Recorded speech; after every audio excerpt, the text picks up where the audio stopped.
ಕೊಡಿಗೆಹಳ್ಳಿಯ ಕೆಂಪೇಗೌಡ ನಗರದಲ್ಲಿ ಬೀದಿ ನಾಯಿಯ ಡೆಡ್ಲಿ ಅಟ್ಯಾಕ್ಗೆ ಜನಸಾಮಾನ್ಯರು ಬೇಸತ್ತು ಹೋಗಿದ್ದಾರೆ. ನಿನ್ನೆ ರಾತ್ರಿ ಕೂಡ ಅತ್ಯಂತ ಭೀಕರವಾಗಿ 26 ವರ್ಷದ ಯುವಕನನ್ನ ಮೂಟೆ ರೀತಿಯಲ್ಲಿ ಎಳ್ಕೊಂಡು ಹೋಗಿರುವಂತಹ ಚಿತ್ರಣ ಕಂಡು ಬಂದಿದೆ. ಈ ನಾಯಿಯ ದಾಳಿಯ ಬಗ್ಗೆ ಇಲ್ಲಿ ನೋಡಬಹುದು ನೀವು, ಜನಸಾಮಾನ್ಯರೆಲ್ಲ ಯಾವ ರೀತಿಯಾಗಿ ಆಕ್ರೋಶ ಹೊರ ಹಾಕ್ತಾ ಇದ್ದಾರೆ ಅಂತ. ಎಲ್ಲರೂ ಕೂಡ ಜಿಬಿಎ ಸಿಬ್ಬಂದಿ ವಿರುದ್ಧ ಆಕ್ರೋಶ ಹೊರ ಹಾಕ್ತಾ ಇದ್ದಾರೆ. ಇಡೀ ಏರಿಯಾದ ಜನ ಎಲ್ಲ ಒಂದ್ ಕಡೆ ಸೇರಿರುವಂತದ್ದು. ನಾನು ಅವ್ರನ್ನ ಮಾತನಾಡಿಸ್ತಾ ಹೋಗ್ತೇನೆ. ಮೇಡಮ್, ಹೇಳಿ, ಎಷ್ಟು ಟೈಮಿಂದ ನಿಮ್ಗೆ ಈ ಸಮಸ್ಯೆ ಇದೆ? ಜಿಬಿಎ ಅಧಿಕಾರಿಗಳು ಏನಾದ್ರು ಕಣ್ಣು ಕುಳಿತಿದಾರ? ಹೇಗೆ ಮುಚ್ಚಿ ಕೂತಿದಾರ? ಅವ್ರ ಆಫೀಸಲ್ಲಿ ಅವ್ರು ಕೆಲಸ ಮಾಡಕ್ ಬಂದಿಲ್ಲ. ಅವರು ಅಂತವ್ರು ಅಲ್ಲಿರ್ಬಾರ್ದು, ಇಲ್ಲಿರ್ಬೇಕು. ಬಂದು ನಮ್ಮಂತವ್ರು ಇದೀವಲ್ಲ, ನಾವು ಹೊಟ್ಟೆ ಪಡ್ಕೋಗೋರು ನಮ್ಮನ್ ತಿಂತೈತೆ. ಅವ್ರು ಎಸಿ ರೂಮಲ್ಲಿ ಸೈನ್ ಮಾಡ್ಬಿಟ್ಟು ತಿಂಗಳ ಬಂದ್ರೆ ಪೇಮೆಂಟ್ ಇಸ್ಕೊಂಡು ಹೋಗ್ಬಿಡ್ತಾ ಇದಾರೆ. ಅವರು ಅಷ್ಟೇ, ಕೆಲಸ ಮಾಡಕ್ ಬಂದಿಲ್ಲ ಅವರು. ಇದು ಆಯ್ತು, 4 ಸಾವು ಆಯ್ತು ನಮ್ಮೂರಲ್ಲಿ. 4 ಸಾವಿಂದ ಅವ್ರು ಯಾವ ಆಕ್ಷನ್ ತಗೊಂಡಿಲ್ಲ, ಯಾವ ಕೆಲಸ ಇದ್ದ ಮಾಡಿಲ್ಲ. ಒಂದು ನಾಯಿ ಹಿಡ್ಕೊಂಡು ಹೋಗಿಲ್ಲ ಇಲ್ಲಿಂದ. ಬರ್ತಾರೆ, ಸತ್ನ ಯಾವ್ದಾರ ಒಂದ್ 4 ನಾಯಿ ಸಿಕ್ಕರೆ ಹಿಡ್ಕೊಂಡು ಹೋಗ್ತಾರೆ ಇಲ್ಲಿಂದ. ಆಯ್ತಾ? ಕೆರೆ ಒಳಗಿನ ಒಂದು ನಾಯಿನ ಏನು ಮಾಡಕ್ಕಾಗಿಲ್ಲ ಅವ್ರ ಕೈಯಲ್ಲಿ. ಸರಿ, ಸೇಫ್ಟಿ, ನಾವು ಸೇಫ್ಟಿ ಮಾಡ್ತೀವಿ ಅಂದ್ರು. ಏನ್ ಸೇಫ್ಟಿ ಮಾಡ್ತಾ ಇದಾರ? ಏನು ಸೇಫ್ಟಿ ಮಾಡ್ತಿಲ್ಲ. ನಾಯಿ ಸೇಫ್ಟಿ ಮಾಡ್ತಾ ಇದಾರೆ. ಮನುಷ್ಯನ ಬೀದಿ ಮೇಲೆ ಬಿಟ್ಟಿದ್ದಾರೆ ಅವರು. ನಾವು ಈಗ ಹಿಡಿದು ಬಿಡ್ತೀವಿ ಅಂತಾರೆ. ಇವತ್ತು 3 ದಿನ, ಇವತ್ತು ಹೆಡ್ಲೈನ್ಸ್ ನಡೀತಾ ಇದೆಯಾ? ಇವತ್ತಿಂದ 3 ದಿನ ಬರ್ತಾರೆ. ಅದಾದ್ಮೇಲೆ ಇಲ್ಲ. ಒಂದ್ ಹುಡುಗ ಪತ್ರಿಕೆ ಕೊಡಕ್ ಬಂದವನ್ ಮದುವೆಗೆ ಅರ್ಧ 11 ಗಂಟೆ ಕಚ್ಚಿ ಸಾಯಿಸಾಕ್ಬಿಡ್ತು. ಅವನ್ ಜೀವಕ್ಕೆ ಬೆಲೆನೇ ಇಲ್ಲ. ಮನುಷ್ಯನಿಗಿಲ್ಲ ನೋಡ್ರಿ. ಅಲ್ಲ, ಮನುಷ್ಯನ ವೇಸ್ಟ್. ನಾವು ಮನುಷ್ಯ ಹುಟ್ಟಿ ಬೆಳ್ದಿ ಇದು ಮಾಡ್ತಿರೋದಕ್ಕೂ ವೇಸ್ಟ್. ನಾವು ನಮ್ ಕಚ್ಚಾಕಲಿ ಎಳ್ಕೊಂಡು ಹೋಗ್ಲಿ. ನೋಡು, ಅವ್ರು ರಾತ್ರಿ ಇವ್ನಿಲ್ಲ ಅಂದ್ರೆ ಅವ್ನು ಸತ್ತೋತಿದ್ದ ಹುಡುಗ. ಅಷ್ಟೊಂದು ಅಧ್ವಾನ ಮಾಡಿ ಎಳ್ದಾಕ್ಬಿಟ್ಟು ಅಷ್ಟೊಂದು ರಕ್ತ ಹೋಗೈತಲ್ಲ. ಯಾರು ನೋಡೋದು? ಅವತ್ ನೋಡ್ರಿ ಹೆಂಗ್ ಬಂದ್ಬಿಟ್ರು ಗೊತ್ತಾ? 4 ದಿವಸ ಬಂದ್ರು. ಮೇಡಮ್ನವ್ರು ಬಂದ್ರು. ಮೇಡಮ್ನವ್ರನ್ನ ಕರ್ಸ್ರಿ, ನಾವ್ ಹೇಳ್ತೀವಿ ಅಷ್ಟು ನೋಡೋಣ. ಅವ್ರು ಬೋನ್ ಇಕ್ಕಿದೀವಿ, ಅದಿಕ್ಕಿದಿಕ್ಕಿ ಅಂತ. ಇವ್ರೇನಕ್ಕಿರೋದು? ಇವ್ರೇನ್ ಬೋನ್ ಇಕ್ತಾರಂತೆ. ಬೋನ್ ನಾಯಿಗೆ ಊಟ ನಾವೇ ಹಾಕ್ಬೇಕಂತೆ. ನಾಯಿ ಎಲ್ಲ ಒಳಗಡೆ ಹೋದ್ಮೇಲೆ ನಾನು ಹೋಗಿ ಚಿಲ್ಕ ಹಾಕ್ಬೇಕಂತೆ. ಯಾವ ಇವ್ರೇನಕ್ಕಿರೋದು? Public servant ಇವ್ರೇನಕ್ಕಿರೋದು? ನಾವು ಪಬ್ಲಿಕ್ ಕೆಲಸ ಮಾಡಂಗಿದ್ರೆ ಇವ್ರು ಬೇಡಲ್ಲ ಆಫೀಸ್ಗೆ. ಅವ್ರು ಹೇಳಿರೋದು ನಾಯಿಗೆ ಏನೋ ಆಯ್ತು ನಿಮ್ ಮೇಲೆ ಕೇಸ್ ಹಾಕ್ತೀನಿ ಅಂತ. ಇವಾಗ ನಮ್ಮವ್ರಿಗಾಗಿದೆ, ನಾವ್ ಯಾರ ಮೇಲೆ ಕೇಸ್ ಹಾಕ್ಬೇಕು? ಇವ್ರ ಮೇಲೆ ತಾನೇ ಹಾಕ್ಬೇಕು.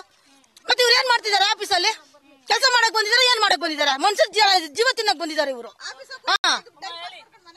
ಏನ್ ಹೇಳೋ, ಅವ್ರು ಹೇಳೋದೇ ನಾವು ಹೇಳೋದು ಅಷ್ಟೇ. ಹೌದು ಮೇಡಮ್, ಇಷ್ಟು ದಿನ ಏನಾಗಿದೆ ಏನೋ ನೋಡಿ. ಇನ್ನು ಮುಂದೆ ಆದ್ರೂ ಎಚ್ಚೆತ್ಕೊಂಡು ಮನುಷ್ಯರಿಗೆ ಯಾರಿಗೂ ಇದರಿಂದ ತೊಂದ್ರೆನೆ ಆಗ್ಬಾರ್ದು. ಆತರ ನಮ್ಗೊಂದು ಪರಿಹಾರ ಬೇಕೇ ಬೇಕು. ಯಾಕಂದ್ರೆ ಎಲ್ರ ಮನೇಲಿ ಮಕ್ಳಿದ್ದಾರೆ. ಎಲ್ಲಾ ಟೈಮಲ್ಲೂ ನೋಡ್ಕೊಳಕ್ ಆಗೋದಿಲ್ಲ. ಒಂದ್ ತಾಯಾದವ್ರ ಮನೇಲಿ ಒಂದ್ ಕೆಲಸ ಅಂತ ಮಾಡ್ಕೊಂತಿರ್ತಾರೆ. ಬಂದಂಗೆ ಮಕ್ಕಳನ್ನ ಅಂದ್ರೆ ಎತ್ಕೊಂಡೆ ಹೊರಟೋಗ್ಬಿಡ್ತಾವ. ಅವು ನಮ್ಗಾಗಿ ತಿನ್ನೊಬ್ಬರಿಗೆ ಆಗ್ಬಾರ್ದು ಅಂತ ನಾವು ಕೇಳ್ಕೊಳ್ಳೋದು ಅಷ್ಟೇ. ಸರ್, ನಮ್ಮ ಮನೆ ಮೇಲ್ಗಡೆ 4 ಸತಿ ಬಂದಿದೆ. ನಾವು ಕದಾಕಲ ಏನಿಲ್ಲ. ಈಚೆ ತಂದೆಯವ್ರು ಮನ್ಕೊಂತಾರೆ. ಹೆಚ್ಚು ಕಮ್ಮಿ ಆದ್ರೆ ಅನ್ ಕೇಳ್ಬೇಕು. ಓಟ್ ಹಾಕ್ಸ್ಕೊಳಕ್ ಮಾತ್ರ ಬಂದ್ಬಿಡ್ತಾರೆ. ಓಟ್ ಹಾಕಿ ನಮ್ಗೆ ನಾವೇನ್ ಬೇಕಾ ಮಾಡಿಸ್ಕೊಡ್ತೀವಿ ಅಂತ ಎಲ್ಲ ಹಾಕ್ತಿವಿ. ಯಾರು ಏನ್ ಮಾಡಿಸ್ಕೊಡ್ತಾರೆ? ಒಂದ್ ನಾಯಿ ಹಿಡ್ದವ್ರ? ಸಾಕಿರೋ ನಾಯಿಗಳು ಮಾತ್ರ ಹಿಡ್ಕೊಂಡು ಹೋಗ್ತಿದ್ದಾರೆ. ಅದ್ ನಾಯಿ ಏನ್ ಮಾಡೈತೆ? ಸಾಕಿರೋ ನಾಯಿ ಏನ್ ಮಾಡ್ತವೆ? ಏನು ಮಾಡಲ್ಲ. ಇವು ಬಂದು ಕೆರೆಯಿಂದ ಬಂದು ಕಚ್ಚಿ ಇರ್ತಾವಲ್ಲ. ಮಕ್ಳು ಒಂದೇ ಟೈಮ್ ನೋಡ್ಕೊಳಕ್ ಆಗ್ತಾವ ನಮ್ಗೆ? ಮನೆಗೇನ್ ಕೆಲ್ಸ ಇರಲ್ವಾ ನಮ್ಗೆ? ಇವ್ರಿಗಂದ್ರೂ ಕೆಲ್ಸ ಇರಲ್ಲ, ಕುತ್ಕೊಳ್ತಾರ ಆಫೀಸಾಗೆ. ನಮ್ಗೇನ್ ಕೆಲ್ಸ ಇರಲ್ವಾ? ಯಾವಾಗ ಮಕ್ಕಳು ನೋಡ್ಕೊಳಕ್ ಕುತ್ಕೊಳಕ್ ಆಗುತ್ತಾ? ಏನು ಇದೇ ಇಲ್ವಾ? ಮನುಷ್ಯರಿಗಂತೂ ಒಂದ್ ನಿಯತ್ ಬೇಡವಾ ನಮ್ಗೆ? ಹಿಡ್ಕೊಂಡು ಹೋಗಂಗಿಲ್ಲ. ಹೋಗ್ಲಿ, ಅದಕ್ಕೇನೋ ಒಂದ್ ಸ್ವಲ್ಪ ವಿಷಯ ಸಾಯ್ಸೋಣ ಅಂದ್ರೆ ಅದಕ್ಕೂ ಕೇಸ್ ಮಾಡ್ತಾರೆ. ಒಂದ್ ನಾಯಿ ಸಾಯ್ಸಂಗಿಲ್ಲ. ಅವ್ರಂತೂ ಹಿಡ್ಕೊಂಡು ಹೋಗಕ್ಕಂತೂ ಆಗೋದು ಇಲ್ಲ. ನಮ್ ಕೈಯಾಗ ಸಾಯ್ಸಕ್ಕೂ ಬಿಡಲ್ಲ.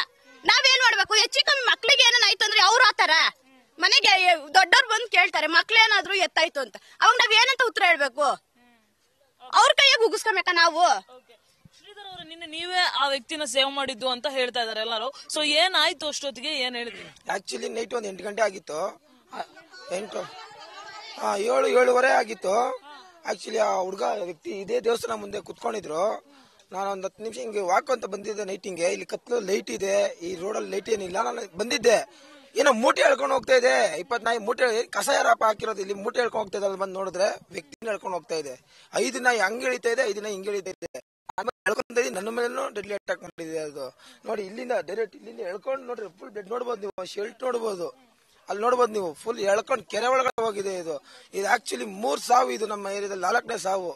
ಈಗೂನು ಅಧಿಕಾರಿಗಳು ಎಚ್ಚೆತ್ತುಕೊಂಡಿಲ್ಲ ಅಂತಂದ್ರೆ ಮುಂದೆ ಪಬ್ಲಿಕ್ ಏನ್ ಮಾಡ್ಬೇಕೋ ಅದನ್ನೇ ಮಾಡ್ತಾರೆ ಅಷ್ಟೇ. ಕಾನೂನ ಕೈ ತಗೊಬೇಕು ಅಂತ ಹೇಳ್ತಾರಲ್ಲ, ಅದನ್ನ ತಗೊಂಡೇ ಬಿಡ್ತೀರಿ. ಇವತ್ತಿಗೆ ಬಂದು ಯಾರು ಗಣೇಶ ಹಬ್ಬ ಬಂದ್ರೆ ಸಾಕು, ಎಲೆಕ್ಷನ್ ಬಂದ್ರೆ ಸಾಕು, ಫ್ಲೆಕ್ಸ್ ಅಲ್ಲಿ ಕಾಣಿಸ್ಕೊಂತಾರೆ. ಕೃಷ್ಣ ಬೈರೇಗೌಡ್ರೆ ಹೇಳ್ತಾ ಕೇಳ್ಕೊಳ್ಳಿ, ಫ್ಲೆಕ್ಸ್ ಅಲ್ಲಿ ಕಾಣಿಸ್ಕೊಂತಾರೆ ಅಷ್ಟೇ. ಇವತ್ತು ಒಂದೇ 3 ಸಾವಲ್ಲಿ ನಮ್ ಕಣ್ಣು ಮುಂದೆ ಯಾವ್ದಾರ ಬಂದು ಕಾಣಿಸ್ಕೊಂಡಿದ್ದೀರಾ? ಯಾವತ್ ಬಂದು ಕಾಣಿಸ್ಕೊಂಡಿದ್ದಾರೆ ಹೇಳ್ರಿ? ಎಷ್ಟು ಸರಿ ಕರೆದು ಹೇಳಿದೀವಿ, ಕೂಗು ಹೇಳಿದಿರಿ. ಮನುಷ್ಯನ ಬರ್ಬರವಾಗಿ ಕಚ್ಚಿ ಸಾಯಿಸ ಇದೆ. ನಾವ್ ಯಾರಿಗಪ್ಪ ಹೋಗಿ ಕೇಳ್ಬೇಕು?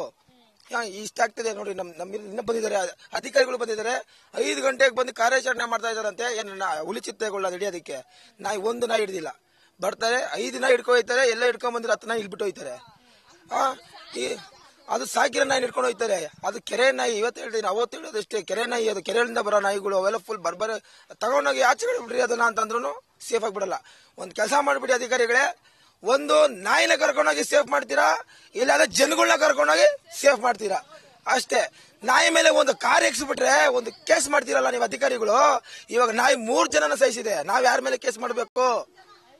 5 ಜನ, ನಾವ್ ಯಾರ ಮೇಲೆ ಕೇಸ್ ಮಾಡ್ಬೇಕು? ಅಷ್ಟೇ. ನಾಯಿಗಳ ಜೊತೆ ಓಟ್ ಹಾಕ್ಸ್ಕೊಳ್ಳಿ, ನಾಯಿಗಳನ್ನ ಕುಂಡ್ರಿಸ್ರಿ, ಆ ಸೀಟ್ನಿಂದ ಫಸ್ಟ್ ಕೆಳಗಡೆ ಹೇಳಿರಿ, ನಾವ್ ಅಷ್ಟೇ ಹೇಳೋದು. ಇದಿಷ್ಟು ಇಲ್ಲಿರುವಂತಹ ಜನ ಹೇಳ್ತಾ ಇರುವಂತಹ ಮಾತು. ಅಂದ್ರೆ ಬೀದಿ ನಾಯಿಗಳ ಕಾಟದಿಂದ ಈ ಭಾಗದ ಜನ ಬೇಸತ್ತು ಹೋಗಿರುವಂತಹ ಚಿತ್ರಣ ಇಲ್ಲಿ ಕಂಡು ಬರ್ತಾ ಇದೆ. ಚಿಕ್ಕ ಚಿಕ್ಕ ಮಕ್ಕಳು ಓಡಾಟವನ್ನ ನಡೆಸೋದಕ್ಕಾಗ್ತಾ ಇಲ್ಲ, ವಯಸ್ಸಾದಂತಹ ವೃದ್ಧರು ಬೆಳಿಗ್ಗೆ ವಾಕಿಂಗ್ ಮಾಡೋದಕ್ಕೆ ಆಗ್ತಾ ಇಲ್ಲ. ಆ ರೀತಿಯಾದಂತಹ ಚಿತ್ರಣ ಈ ಏರಿಯಾದಲ್ಲಿ ಕಂಡು ಬಂದಿರೋದು. ಇಷ್ಟು ಸಾವಾಗಿದ್ರು ಕೂಡ ಅಧಿಕಾರಿಗಳ ದಿವ್ಯ ನಿರ್ಲಕ್ಷ್ಯ ಇಲ್ಲಿ ಕ್ಲಿಯರ್ ಆಗಿ ಕಾಣಿಸ್ತಾ ಇದೆ. ಸೊ ಜನಸಾಮಾನ್ಯರು ನೇರವಾಗಿ ಸರ್ಕಾರಕ್ಕೆ ಹೇಳ್ತಾ ಇದ್ದಾರೆ, ಅದರಲ್ಲೂ ಕೂಡ ಕೃಷ್ಣ ಬೈರೇಗೌಡ ಅವರಿಗೆ ನೇರವಾಗಿ ಹೇಳ್ತಾ ಇದ್ದಾರೆ, ನಾಯಿಯನ್ನ ಕರ್ಕೊಂಡೋಗಿ ಓಟ್ ಹಾಕ್ಸ್ಕೊಳ್ಳಿ, ನಾಯಿ ಹತ್ರನೇ ಬಂದು ಮತ ಕೇಳಿ, ನಮ್ಮ ಹತ್ರ ಯಾವುದೇ ರೀತಿಯಾಗಿ ನೀವು ಮತ ಕೇಳೋಕ್ ಬರಬೇಡಿ ಅನ್ನುವಂತಹ ಆಕ್ರೋಶ ಈ ಭಾಗದ ಜನ ಹೇಳ್ತಾ ಇರುವಂತದ್ದು. ಏನಪ್ಪಾ ಅಂತಂದ್ರೆ ಈ ಭಾಗಕ್ಕೆ ಕನಿಷ್ಠ ಒಂದು ಸಲ ಕೂಡ ನೀವು ವಿಸಿಟ್ ಮಾಡಿಲ್ವಲ್ಲ, ಇಷ್ಟು ಜನ ಸತ್ತೋದ್ರು ಕೂಡ ಒಂದು ಕ್ಷಣ ಕೂಡ ನೀವು ಬಂದಿಲ್ಲಿ ಜನರ ಸಮಸ್ಯೆಯನ್ನ ಕೇಳುವಂತಹ ಪ್ರಯತ್ನ ಮಾಡಿಲ್ವಲ್ಲ ಅಂತ ಈ ಭಾಗದಲ್ಲಿ ಜನ ಸಚಿವರ ವಿರುದ್ಧ, ನೇರವಾಗಿ ಕ್ಷೇತ್ರದ ಶಾಸಕರ ವಿರುದ್ಧ ಆಕ್ರೋಶವನ್ನ ಹೊರಹಾಕ್ತಾ ಇರುವುದು. ಕೊನೆ ಪಕ್ಷ ಈ ಸುದ್ದಿಯನ್ನ ನೋಡಿ ಆದ್ರೂ ಸಚಿವ ಕೃಷ್ಣ ಬೈರೇಗೌಡ ಅವರು ಸ್ಥಳಕ್ಕೆ ಬರ್ತಾರಾ ಕಾದು ನೋಡ್ಬೇಕು. ಈ ಬೀದಿ ನಾಯಿಯ ಸಮಸ್ಯೆಗೆ ಮುಕ್ತಿ ಸಿಗುತ್ತಾ ಕಾದು ನೋಡ್ಬೇಕು. ಕ್ಯಾಮರಾಮನ್ ಶ್ಯಾಮ್ ಸುಂದರ್ ಜೊತೆ ಪ್ರಗತಿ ಶೆಟ್ಟಿ, ನ್ಯೂಸ್ ಫಸ್ಟ್, ಬೆಂಗಳೂರು.